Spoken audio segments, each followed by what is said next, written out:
नमस्ते दोस्तों। आज मैं यशपाल जी की लिखी कहानी सुनाने जा रही हूँ जिसका शीर्षक है दुख का अधिकार, जो सीबीएसई की कक्षा 9 की कोर्स का भी हिस्सा है। प्रस्तुत कहानी में देश में फैले अंधविश्वासों और ऊंच नीच के भेदभाव को बेनकाब करते हुए यह बताती है कि दुख की अनुभूति सभी को समान रूप से होती है, पर इस देश में ऐसे भी अभागे लोग हैं जिन्हें न तो दुख मनाने का अधिकार है और न अवकाश। तो शुरू करते हैं। दुख का अधिकार। मनुष्यों की पोशाकें उन्हें विभिन्न श्रेणियों में बांट देती है।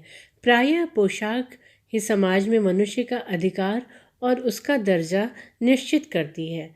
वह हमारे लिए अनेक बंद दरवाजे खोल देती है, परंतु कभी ऐसी भी परिस्थिति आ जाती है कि हम ज़रा नीचे झुककर समाज की निचली श्रेणियों को अनुभूति को समझना चाहते हैं।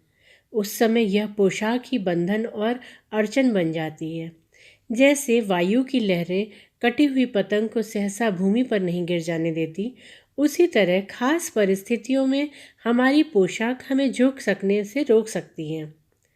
बाजार में फुटपाथ पर कुछ खरबूजे डलिया में और कुछ जमीन पर बिक्री के लिए रखे जान पड़ते थे।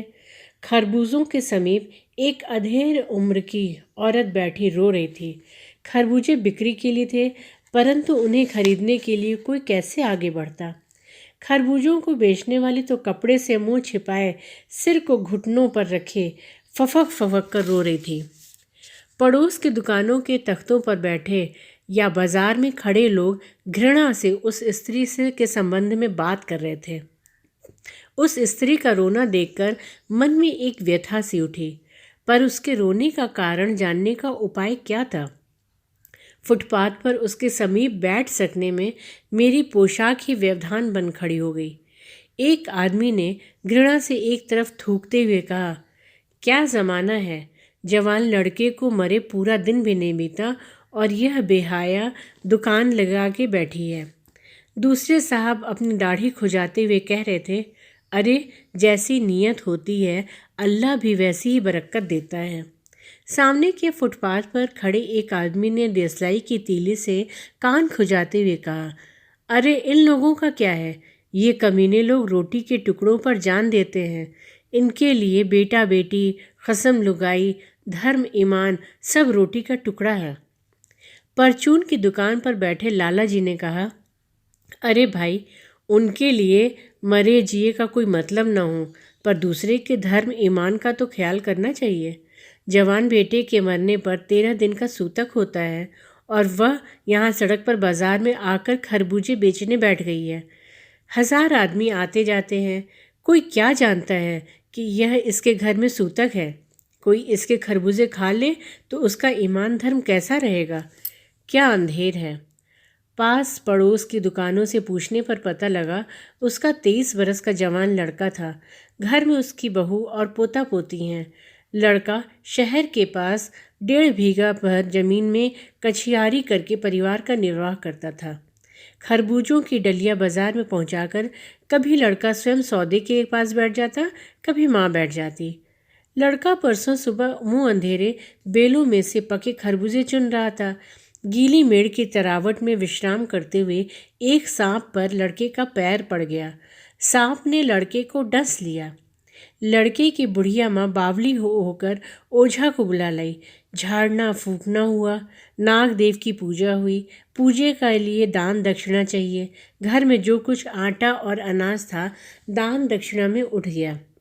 माँ, बहू और बच्चे भगवाना से लिपट लिपट कर रोए, पर भगवाना जो एक दफ़े चुप हुआ तो फिर न बोला। सर्प के विष से उसका सब बदन काला पड़ गया था।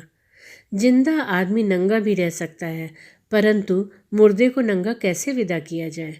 उसके लिए तो बजाज की दुकान से नया कपड़ा लाना ही होगा, चाहे उसके लिए माँ के हाथों की छन्नी ककना ही क्यों न बिक जाए। भगवाना परलोक चला गया। घर में जो कुछ चूनी भूसी थी सो उसे विदा करने में चली गई। बाप नहीं रहा तो क्या, लड़के सुबह उठते ही भूख से बिलबिलाने लगे।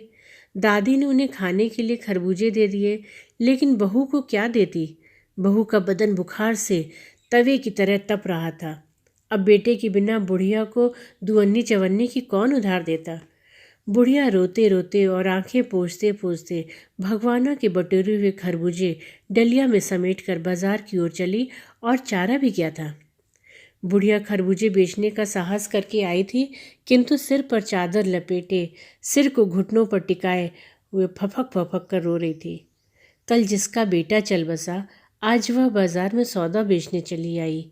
हाय रे पत्थर दिल। उस पुत्र वियोगिनी के दुख का अंदाज़ा लगाने के लिए पिछले साल अपने पड़ोस में पुत्र की मृत्यु से दुखी माता की बात सोचने लगा। वह संभ्रांत महिला पुत्र की मृत्यु के बाद 2.5 मास तक पलंग से उठ न सकी थी।